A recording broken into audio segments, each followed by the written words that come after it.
Hello,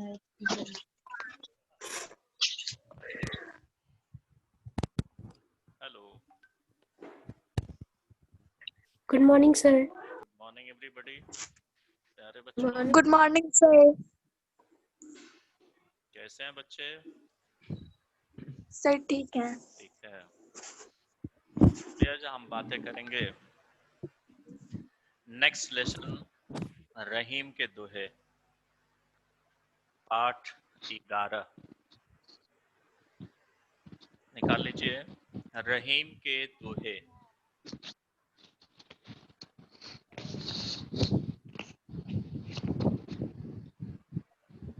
निकालिए सभी।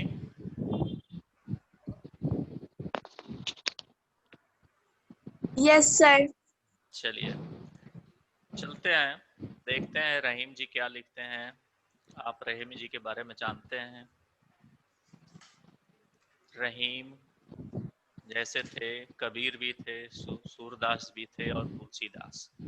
ये अपने जमाने के, अपने समय के ये बहुत ही महान कवियों में से थे, जो बहुत ही पढ़े लिखे नहीं थे, लेकिन गुरु की कृपा से ये एक सामाजिक तौर पर देखा जाए तो इनके पास बहुत ही ज्ञान था और उस ज्ञान को केवल दो लाइन में ही, यानी दो लाइन में इन्होंने जो है लिख दिया। और उस अर्थ है, आज हम लोग जो है इतने विस्तृत तरीके से जो है हम उसकी चर्चा करते हैं। ठीक उसी में से रहीम के दोहे देखिए। पहला जो है इनका दोहा है, क्या कह रहे हैं? कहीं रहीम संपत्ति सगै, बनत बहुत बहुरीति, और विपत्ति कसौटी जे कसे, ते ही साचे मीत। यानी बहुत अच्छी बात इन्होंने कहा है।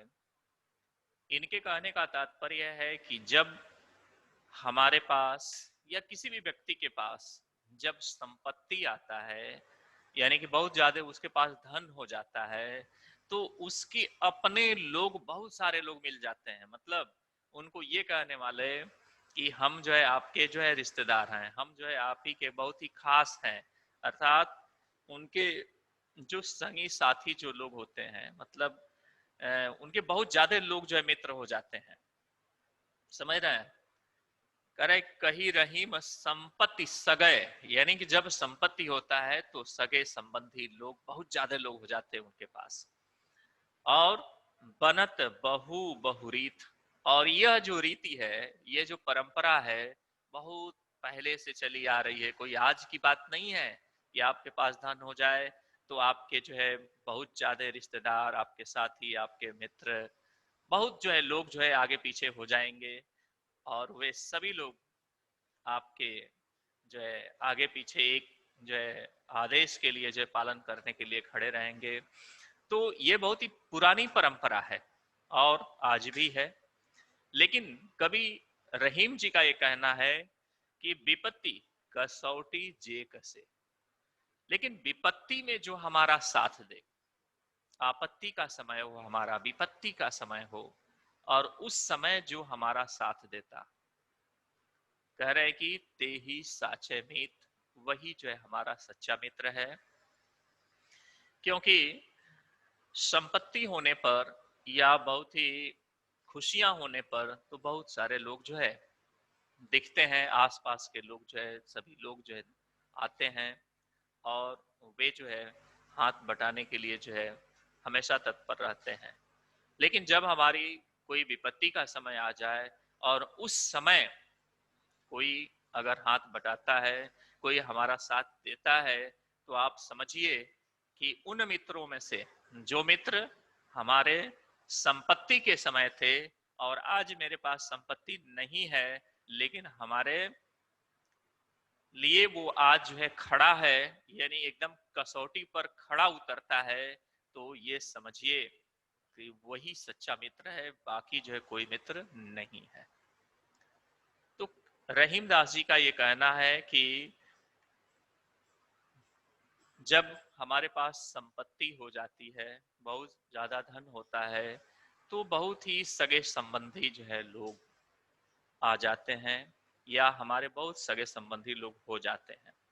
और यह जो परंपरा है एक बहुत पुरानी परंपरा है, बहुत पहले से जो है चली आ रही है, जो आज भी जो है देखने को मिलती है। लेकिन इनके कहने का तात्पर्य यह है कि जो विपत्ति के समय अगर किसी का कोई साथ देता है तो समझिए कि वह बिल्कुल ही खरा उतरता है, यानी कि वही सच्चा मित्र होता है, बाकी जो है कोई मित्र किसी का नहीं होता है। वैसे ही जो है कुछ लोगों के द्वारा भी जो है यही बात कही गई है, संत मुनियों के द्वारा भी जो है ये बात कही गई है कि सच्चा मित्र कौन है ना। तो सच्चा मित्र वही है जो हमेशा हमारे विपत्ति काल में, हमारे परेशानी के दिनों में जो है आकर अगर वो साथ देता हो तो समझ लीजिए कि वो सबसे अच्छा मित्र है। जैसे आपसे कहें कि मित्र भी कई प्रकार के होते हैं। जैसे मान लीजिए कि एक मित्र वो है जिसके पास बहुत सारा धन है, वो आपको क्या करेगा, पैसा दे देगा या किसी से भिजवा देगा।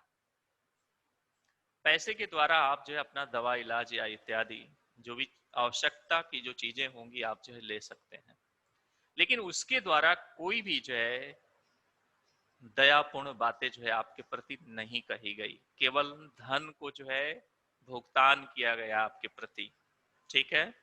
दूसरा जो मित्र होता है उसके पास धन नहीं है, केवल जो है उसका शरीर है, वह बेचारा आता है और आपके सामने सुबह से शाम तक आपकी रखवाली करता है, आपके जो है सिर दबाता है, पैर दबाता है, आपका हाल चाल पूछता है, यहाँ तक कि हर प्रकार की सेवा करने के लिए वो हमेशा जो है खड़ा रहता है।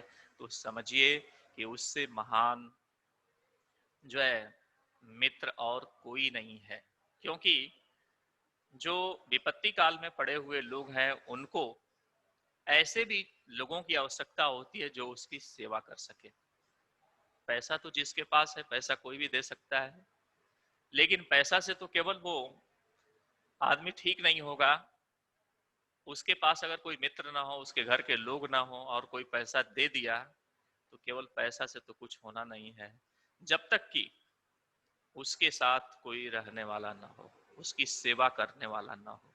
और यही आज जो है हमें देखने को मिलता है कि सेवा करने वाले लोग जो है कम हैं और पैसे वाले लोग जो अधिक मिल जाएंगे।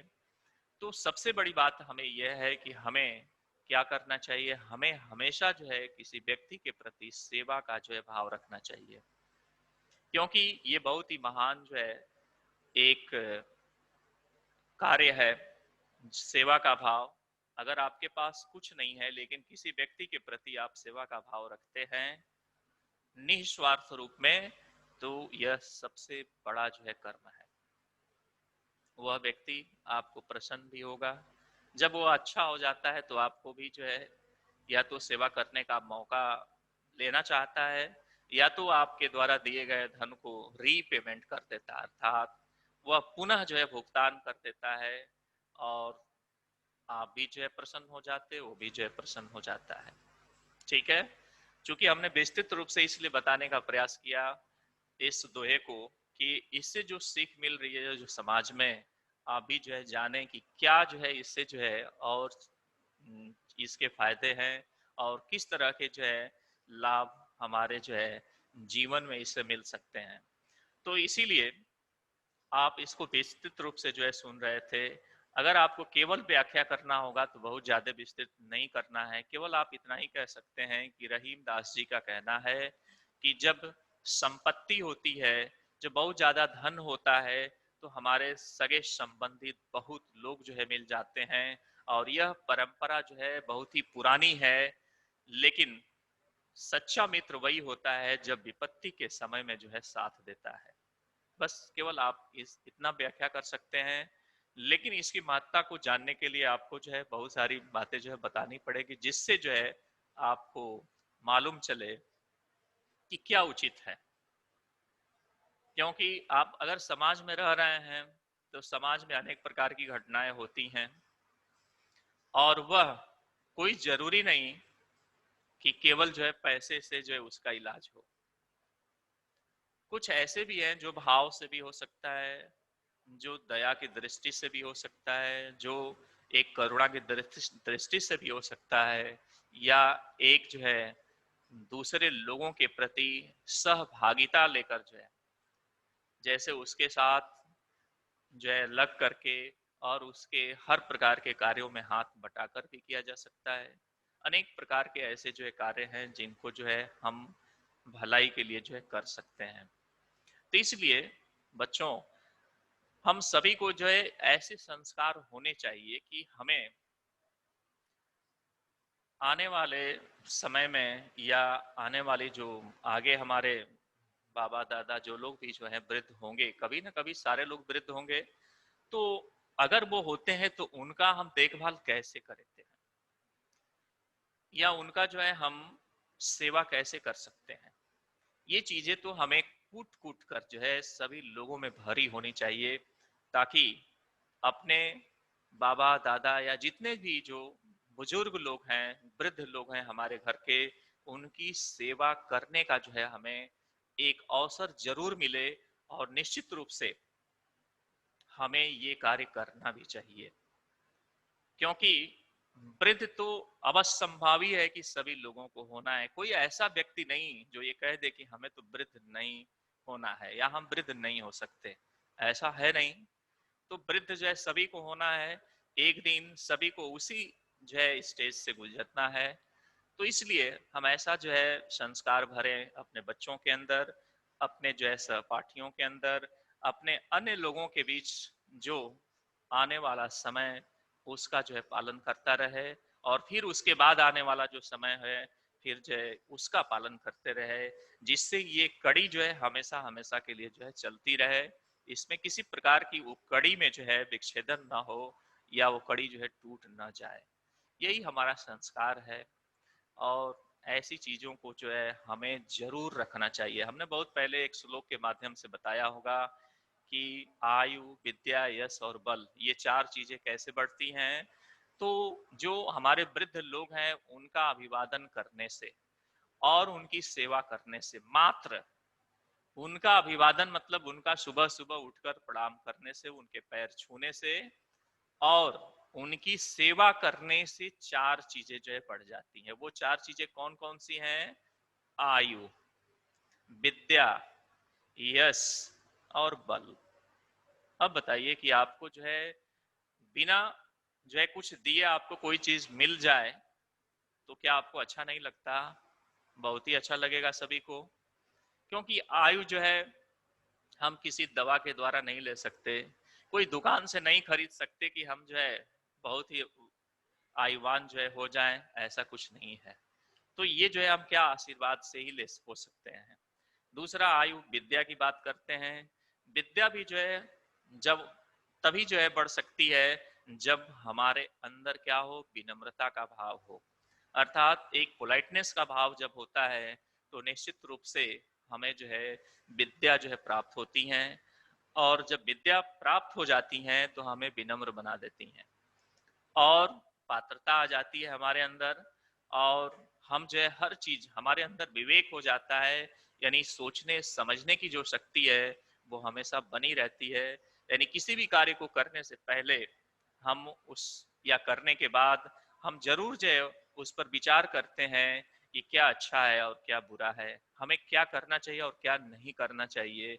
यही जो है विवेक है, और ये विवेक जो है हमें उस समय मिल जाती है। आयु, विद्या, यश की बात हमने की।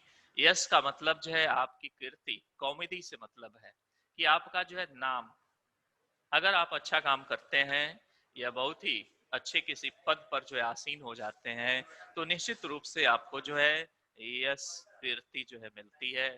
तो ये यश की बात जो है उन्होंने कहा। फिर आयु, विद्या, यश और बल की बात हम करते हैं। बल, आप बहुत तमाम तरह की चीज जो है खाते होंगे और जिससे ये सोचते होंगे कि हम बहुत बलशाली हो सकते हैं। कोई जरूरी नहीं है कि आप उससे बहुत ही बलशाली हो सकते हैं, लेकिन ये जो है वृद्ध की सेवा करने से केवल आपको बल मिल जाए तो ये तो और अच्छी बात है। अब हमें कहने का तात्पर्य ये नहीं है कि कोई व्यक्ति एकदम कुछ खाए ही नहीं, कुछ पिए ही ना, और केवल वृद्ध की सेवा करते रह जाए तो वो जो है बहुत ही मोटा हो जाएगा, बहुत ही तगड़ा हो जाएगा। मेरा कथन ऐसा नहीं है। तात्पर्य यह है कि सेवा का भाव रखते हुए हर कार्य जो है करते रहे। तो सेवा जो है सर्वोपरि है, और सेवा का भाव हम सभी बच्चों में होना चाहिए। और ये जो है सेवा का भाव कूट कूट कर जो है भरी होनी चाहिए। और इसके लिए हमको निश्चित रूप से यह कार्य करने के लिए सहृदय जो है आगे आना चाहिए, क्योंकि ये सब ऐसी चीजें हैं जो आपको जो है बहुत सारी किताबों में नहीं बताई जा सकती कि नहीं आपको क्या करना चाहिए। माने आपको अपने घर के लोगों का सेवा करना चाहिए या नहीं करना चाहिए, ये कोई जो है साइंस और विज्ञान नहीं बताता। ये केवल एक सदाचरण है, एक जो है आचार है, एक जो है व्यवहार है, एक संस्कार है जिसके द्वारा हम जो है यह सदियों सदियों से जो है हम एक दूसरे से जो है ग्रहण करते आए हैं और करते जाते हैं। ठीक है, क्लियर है? तो एक बार पुनः जो है उस पहले जो है दोहे को आप जान लीजिए। कभी रहीम जी कहते हैं कि मनुष्य के पास जब संपत्ति हो जाती है तो उसके बहुत सगे संबंधी लोग जो है मिल जाते हैं, और यह बहुत ही पुरानी रीत है, कोई नई रीत नहीं है। बहुत सदियों से चली आ रही रीत है कि जब बहुत ज्यादा संपत्ति किसी के पास हो जाए तो उसके बहुत सारे मित्र गण हो जाते हैं। लेकिन जो विपत्ति के समय में जो किसी का साथ अगर देता हो तो निश्चित रूप से वही सच्चा मित्र होता है, बाकी जो है कोई मित्र नहीं है। ठीक है, क्लियर? चलिए आगे चलते हैं। दूसरा जो है दुआ है कि जाल परे जल जात बही, तजी मिनन को मोह, और रहीमन मछरी नीर को, तऊ न छाड़त छोह। अब देखिए यहां पर जल परे जल जात बही, जैसे मान लीजिए कि कोई तालाब है, पोखरा है, उसमें कोई मछुआरा जो है अपने जाल को डालता है, किस लिए? मछली पकड़ने के लिए।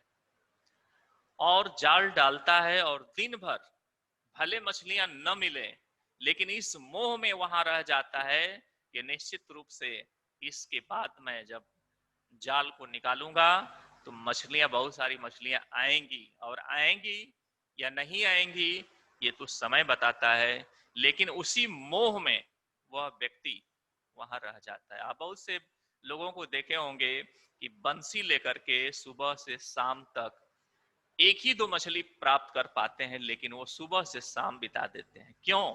केवल मोह में कि हमें बहुत सारी मछलियां मिल जाएंगी, लेकिन मिलती हैं एक या दो, या वो भी नहीं मिल पाती हैं। तो वही बात यहां भी कहना चाह रहे हैं रहीम जी कि जाल परे जल जात बही, यानी कि जब जाल जो है पड़ता है, या जाल जो है कोई जो है मछुआरा जो है डालता है तालाब में या पोखरे में या बावड़ी में या नदी में, तो तजी मिनन को मोह, यानी तब वह उस मछली को पाने का जो मोह है उस व्यक्ति के प्रति, उसको त्याग नहीं करता। उसको हमेशा मोह जो है उसके हृदय में होता है कि जरूर मछली मिलेगी, और वो पूरा दिन बिता देता है मछली के लिए ही। लेकिन मछली मिलती है या नहीं मिलती है वो तो समय काल परिस्थिति बताता है, लेकिन जो मोह होता है मछली को लेने के लिए, मछली को मारने के लिए, वह मोह को जो है हृदय से नहीं त्यागता है। और रहीमन मछली नीर को, रहीमदास जी का कहना है कि ठीक उसी प्रकार से जो मछलियां हैं वो भी जो है जल में रहते हुए, क्योंकि जल ही उनका जीवन है, बाकी उनको कहीं भी आप रख दीजिए वो जो है मर जाती हैं। तो जल ही जीवन है, भले ही कुछ न मिले लेकिन जल में वो जीवित रह सकती हैं। ठीक है, क्योंकि जल में उनके लिए जो है ऑक्सीजन भी है, उनके रहने का जो स्थान उनके अनुकूल भी है, तो इसलिए वो जल में रह करके बहुत ही खुश होती हैं। और इसीलिए वो मछलियां जल में रहने का जो मोह है वो त्यागती नहीं है। वही बात ये कह रहा है कि रहीमन मछरी नीर को तऊ न छाड़ती छोह, यानी रहीमदास जी का कहना है कि मछलियां भी पानी में रहते हुए वे कभी भी अपने पानी में रहने की जो मोह है, जो अभिलाषा है, उसको कभी त्यागती नहीं है। अर्थात मछलियां पानी में रहना चाहती हैं। ये तो संभव ही है कि बिना पानी का, बिना जल का मछली नहीं जीवित रह सकती। चाहे लाख जो है आप उनको जीवित रखें, नहीं रख सकती। भले आप कृत्रिम तरीके से उनको बना करके पानी में या उनको ऑक्सीजन दे के रख सकते हैं, लेकिन बहुत पर्याप्त मात्रा में मछलियां जो है नहीं रह सकती। उनको भी कृत्रिम तरीके से आप रख सकते हैं ऑक्सीजन दे करके, तो रख सकती हैं, लेकिन उतनी बड़ी व्यवस्था उतने मछलियों को रखने के लिए करना होगा। लेकिन बिना जल का तो नहीं रहेंगी। हम चाहें कि नहीं उनको तेल में रख दें, उनको दूध में रख दें, तो नहीं रह सकती, क्योंकि जल ही जो है उनका जीवन है। और इसीलिए जल में रहने का जो उनका मोह है वो कभी त्यागती नहीं है, कभी छोड़ती नहीं है। क्लियर हो गया होगा। इसके कहने का तात्पर्य यह है कि जो चीज के प्रति आपकी बहुत ही अभिलाषा होती है, या जो आपका जो है बहुत ही अभिन्न जो है भाग होता है, या अभिन्न जो चीजें हैं, तो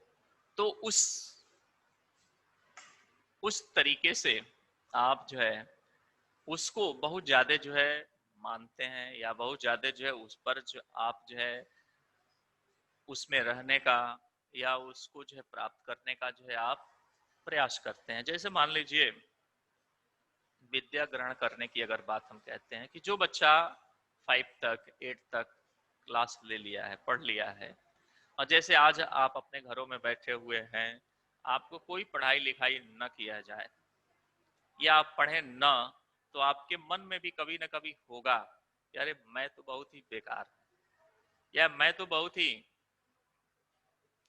एकदम उपयोगी नहीं हूं, मेरा कोई काम नहीं है। मतलब कभी न कभी हृदय से यह ग्लानि जरूर होगी। और जब आप जो पढ़ लिख रहे होते हैं तो जरूर ये लगता है कि नहीं, आज मैंने कुछ कार्य किया और वह बहुत ही अच्छा रहा, कल भी मैं इससे भी ज्यादा अच्छा करूंगा। और इस तरीके से आप नित्य प्रतिदिन बहुत ही अच्छा कार्य कर रहे होते हैं।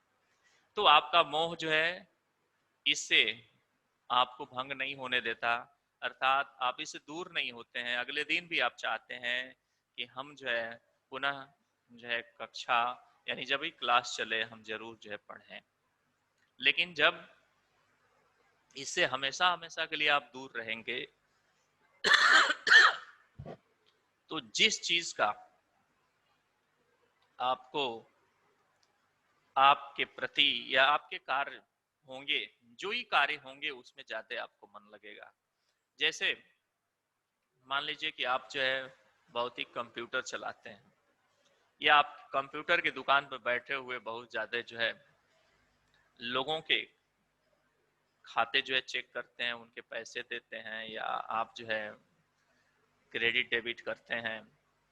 तो आपका काम चूंकि वही है, तो आप उसी में रहना पसंद करेंगे, वही जो है आपके लिए अच्छा लगेगा। तो ठीक उसी तरीके से इन रहीम जी का भी कहना है कि जब मछुआरा जो होता है, जब वो जाल को जो है फैलाता है जल में, तो उसकी इच्छा जरूर होती है और उसकी एक ही जो है मोह होता है, क्या कि मछली को पाना। भले सुबह से शाम हो जाए लेकिन वो मछली लेकर जाएगा। लेकिन मछलियों का भी मोह होता है क्या, कि नहीं, जल में ही रहना, जल से बाहर नहीं जाना। तो बताइए, एक आदमी का सोच रहा है कि नहीं हम मछलियां जरूर प्राप्त करें, और दूसरा जो मछली है वो सोच रही है कि नहीं हम जल में ही रहें, तो कैसे संभव होगा? एक आदमी उसको लेना चाहता है, एक आदमी छोड़ना नहीं चाहता है। तो मोह तो दोनों लोगों के प्रति है, यानी कि जो लेने वाला है उसका भी मोह है, और जो जा रहा है छोड़ करके उसका भी मोह जो है उसके प्रति है। तो इसीलिए जो है इस मोह की बात जो है यहाँ पर रहीमदास जी जो है कहे हैं कि जाल पड़े जल जात बही, तजी मिनन को मोह। तजी माने त्यागना, मिनन माने मछली, रहीमन मछरी नीर को, नीर माने जल, और तऊ न छाड़ती छो, यानी कि वह उसके प्रति जो छोह है, जो मोह है, वो कभी नहीं छोड़ता, यानी उसको हमेशा जो है बने रखता है, उसको पाने का जो है प्रयास करता है। समझ गए होंगे? आगे चलूं, एक बार पुनः देख लीजिए इसी को, दूसरे दोहे को ही। यानी रहीमन जी का कहना है कि जब मछुआरा अपनी जाल को जो है तालाब में या पोखरे में या नदी में डालता है, तो उसका मोह जो है, मतलब मछली मारने का मोह जो है नहीं जाता, कभी छोड़ता नहीं है। और उसी तरीके से जो मछलियां हैं, मछलियों को भी जल में रहने का जो मोह है वो भी कभी जाता नहीं है, वो भी कभी जो है वो छोड़ती नहीं है, हमेशा जो है वो जल में ही रहना चाहती है। ठीक है, चलिए नेक्स्ट है तीसरा।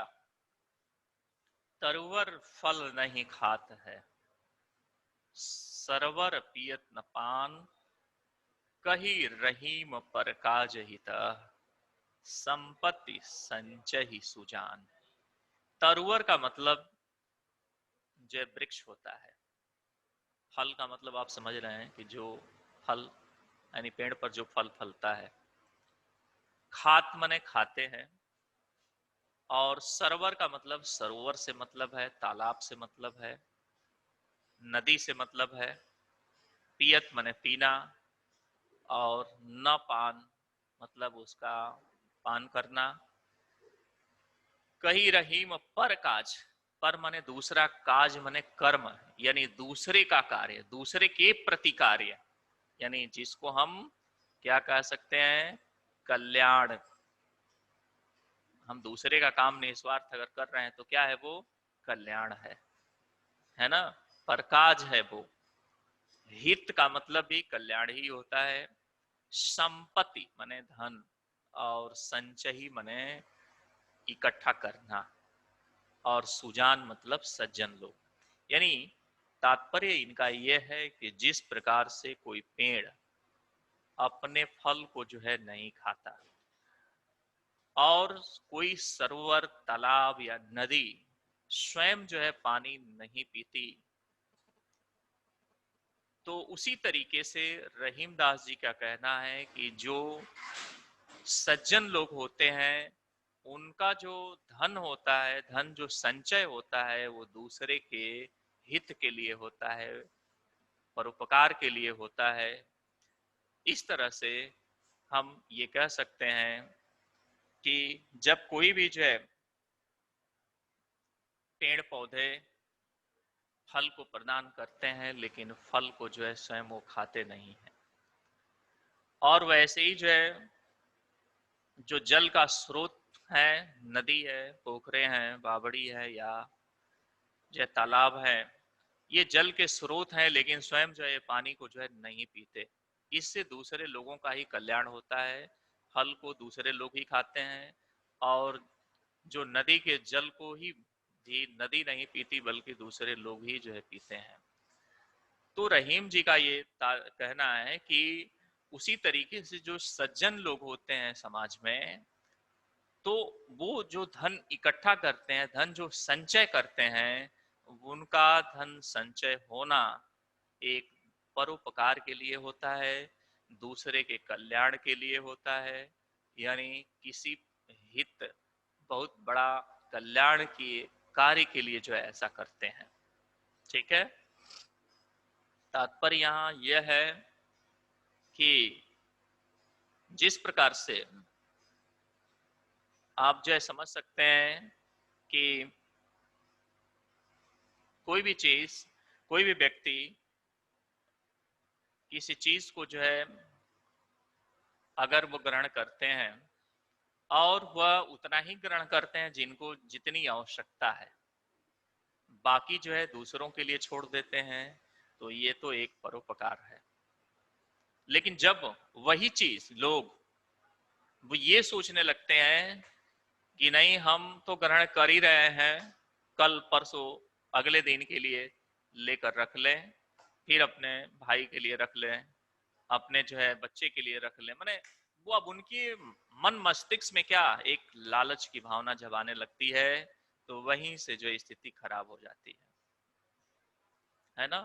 तो इसीलिए कहा गया है कि साईं इतना दीजिए जितना कुटुंब समाए, और मैं भी भूखा न रहूं और साधु न भूखा जाए। इसीलिए कहा गया कि साईं माने भगवान, परमात्मा। परमात्मा उतना ही हमको धन दीजिए जितना कि हमारे कुटुंब में, हमारे जो है घर में समा जाए, हमारे घर में जो है वो आ जाए, और मैं कभी भूखा न रहूं उस धन से, लेकिन मेरे दरवाजे पर अगर कोई मांगने वाला आता है तो वो भी जो है भूखा न जाए, वो भी खाली हाथ न जाए, जरूर जो है उसको भी मैं दान दूं। तो ये जो है सर्वोत्तम धन है और यही होना भी चाहिए। लेकिन आज हम देखते हैं कि बहुत ऐसी चीजें हैं या बहुत लोग हैं जो धन की इच्छा जो है कर रहे हैं, या बहुत ज्यादा जो है धन की जो है तृष्णा में लगे हुए हैं कि हमें अधिक से अधिक धन मिल जाता तो हम बहुत ही धनी हो जाते। ठीक है, उनकी ये सोच नहीं कि हम कोई कल्याणकारी जो है कार्य करें जिससे सभी का भला हो और सब लोग जो है उससे जो है ये सोचें कि नहीं हमारा भी कल्याण हो रहा है। अगर इस तरह की भावना जो है आती है तो निश्चित रूप से एक महान कार्य होता है और वह धन बहुत ही अच्छा होता है। लेकिन जब हम सभी लोगों का धन हम संचय करके और एक जगह इकट्ठा करके केवल अपने उपयोग के लिए या अपने आने वाली पीढ़ियों के लिए जब हम कर देते हैं, तो उस समय ही समस्या जो है बनती जाती है और वह धन धन नहीं होता। तो इसीलिए हमें जो है पर उपकार की बात कही गई है, पर सेवा की बात कह गई है, या हमें जो है एक कल्याण की भावना जो है कही गई है। हर चीजों में जब हम दूसरे का जो है निस्वार्थ रूप से जब कल्याण करते हैं, उनके हम निस्वार्थ रूप से भाव को जो है देखते हैं, तो एक आत्म संतुष्टि प्राप्त होती है।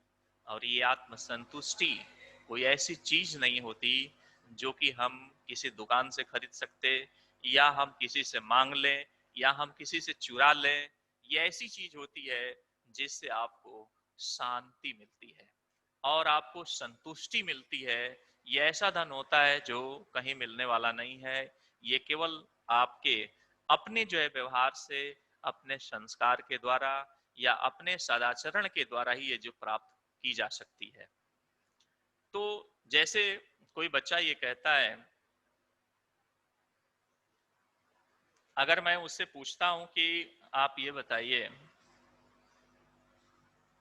कि आप भविष्य में क्या करेंगे, क्या बनना चाहते हैं, तो कोई बच्चा उत्तर देता है कि हम डॉक्टर बनना चाहते हैं, या कोई अध्यापक बोलता है, कोई जो है जज बोलता है, कोई जो है अधिकारी बोलता है। जब ये बोलते हैं तो मान लीजिए कि आर्यन नाम का एक गुप्ता है, सपोज कर लीजिए आर्यन गुप्ता। जब मैं उससे पूछता हूं ये बताओ कि तुम क्या बनना चाहते हो, वो तुरंत जो है जवाब देता है कि मैं एक बड़ा चिकित्सक बनना चाहता हूँ, एक डॉक्टर बनना चाहता हूँ। तो मैं ठीक उसी तरीके से प्रश्न पूछता हूँ उससे पुनः कि क्या तुम डॉक्टर बनना चाहते हो, तो क्या उस तरह के भाव, उस तरह के स्वप्न, उस तरह के जो इच्छाएं, अभिलाषाएं क्या तुम्हारे दिलो दिमाग में बन रही है? रोज ऐसी चीजें बनती है कि क्या मैं उसी तरह की तैयारी करूं, वही चीजें पढूं और उसी के प्रति ज्यादा झुकाव हो। अगर ऐसा है तो निश्चित रूप से आप बनेंगे। लेकिन जब आपसे ये पूछा जाता कि आप भविष्य में क्या करते हैं, तो भविष्य में हम फलाजय अधिकारी बनते हैं। लेकिन आपने बहुत ही आसानी से इस बात को कह दिया, लेकिन क्या आप ये सोचते हैं कि अगर हम वर्तमान में हम उस तरह के कोई कार्य नहीं करते तो क्या भविष्य में बना जा सकता है? बना जा सकता है? नहीं। क्योंकि जब हम वर्तमान में जब कार्य कोई कर रहे होते हैं तो उसी का जो है फल भविष्य होता है। भविष्य कोई अलग थोड़े होता है। भविष्य क्या है? वर्तमान का फल है। तो मान लीजिए हिमांशु हैं, अगर उनको हम कहूं कि अभी जो है आप जो है दाल बनाइए, कुकर में दाल बनाएं, तो क्या वो आधे घंटे बाद उसमें खिचड़ी थोड़े मिलेगी, वो दाल ही मिलेगा। क्यों? क्योंकि उन्होंने वर्तमान में क्या किया? दाल रखा कुकर में। जब वर्तमान में दाल रखा तो भविष्य में क्या मिला? दाल ही मिला, लेकिन कैसा? पका पका मिला। तो जैसा हम कर्म कर रहे होते हैं वो हमारा वर्तमान है। अभी जैसे हम बहुत ही अच्छा कोई काम कर रहे होंगे, बहुत ही अच्छी पढ़ाई कर रहे होंगे, तो इसका मतलब आप समझिए कि आपका भविष्य भी बहुत ही अच्छा फल देने वाला है। लेकिन जब हम ऐसा नहीं करते हैं, हम केवल जो है खेलते हैं, या हम ये कह सकते हैं कि हम मन ही नहीं लगाते पढ़ने में, तो क्या उसका भविष्य कैसा होगा? उसका परिणाम कैसा होगा? वैसा ही होगा जैसा आपका वर्तमान होगा। तो मैं तो यही कहता हूं कि आप पहले क्या करिए, अपने वर्तमान को बनाएं। वर्तमान जैसा होगा वैसा ही आपका भविष्य होगा। ठीक है ना? ये बहुत ही आसान शब्दों में मैंने आपको बता दिया, दाल का जो है उदाहरण दे करके, कि आप जो चीज जो है प्रेजेंट में करते हैं यानी वर्तमान में करते हैं, उसी का परिणाम जो है आपके भविष्य में होता है। कोई दूसरा जो है भविष्य नहीं आता। तो इसीलिए हमको बहुत ज्यादा ये सोचने की बात नहीं है कि नहीं हम ये करेंगे, करेंगे नहीं, करिए। ऐसी भावना बहुत लोग रखते हैं कि नहीं हम कल से करेंगे। कल भी आ गया, नहीं अब कल से करेंगे, आने वाले कल से। फिर कल आ गया, नहीं नहीं ये छोड़िए तो बीत गया, अब कल वाला जो कल होगा उससे करेंगे। नहीं, ठीक है, अब अगले दिन वो अच्छा दिन है, फिर वो भी दिन बीत गया, कल कभी जाता ही नहीं। यानी कल वो आया ही नहीं, कभी आया और बीतता चला गया। तो बताइए क्या ऐसे हो सकता है? नहीं। आपको जो करना है तुरंत आप लग जाइए कि नहीं आज ही से मैं उस कार्य में लग जाता हूं, तो देखिए उसका परिणाम आपको मिलने लगता है। तो इस बात पर मैंने क्यों कहा, क्योंकि इसी के माध्यम से आपको जो है कुछ बताने का जो है अवसर प्राप्त हो जाता है। कुछ अच्छी चीजें बच्चों को जो है मार्गदर्शन करने का समय मिल जाता है। तो इसीलिए इन दोहों के माध्यम से मैं आपको जो है बताना चाह रहा हूं कि आप जो है कल्याणकारी कार्य करें, मतलब दूसरे के प्रति हमेशा एक परोपकार की भावना रखें। अहम की भावना न हो कि मैं ही सर्वश्रेष्ठ हूं, मुझसे बड़ा कोई नहीं है। इस तरह की भावना जो है बहुत ही छोटी होती है, लेकिन देखने में भले लगता हो कि बहुत ही बड़ा है, लेकिन इसका कोई वजूद नहीं होता है। तो इसीलिए हमेशा हमें क्या सोचना चाहिए कि नहीं हम कर्म करेंगे तभी जो है हम इसकी फल की जो प्राप्ति होगी। क्योंकि आपने सुना होगा कि गीता में भी भगवान कृष्ण ने भी कहा है कि कर्मणाधिकारास्ते मां फलेषु कदाचन। उन्होंने साफ साफ कह दिया है कि कर्म ही करने में, यानी कर्म करने में ही आपका अधिकार है। उसका फल क्या होगा इसमें अधिकार आपका नहीं है ना? तो केवल हम कर्म करें और कर्म के द्वारा फल तो मिलेगा ही। तो फिर उसके प्रति ना जाएं कि क्या फल मिलेगा, क्या होगा, ये सोचे ना। हम सकारात्मक भाव से हम किसी भी कर्म को जो है करते रहें, उसका फल तो निश्चित रूप से सकारात्मक मिलने वाला है कि नहीं? तो इसीलिए यह कहना चाह रहे थे कि आप भी जो है हमेशा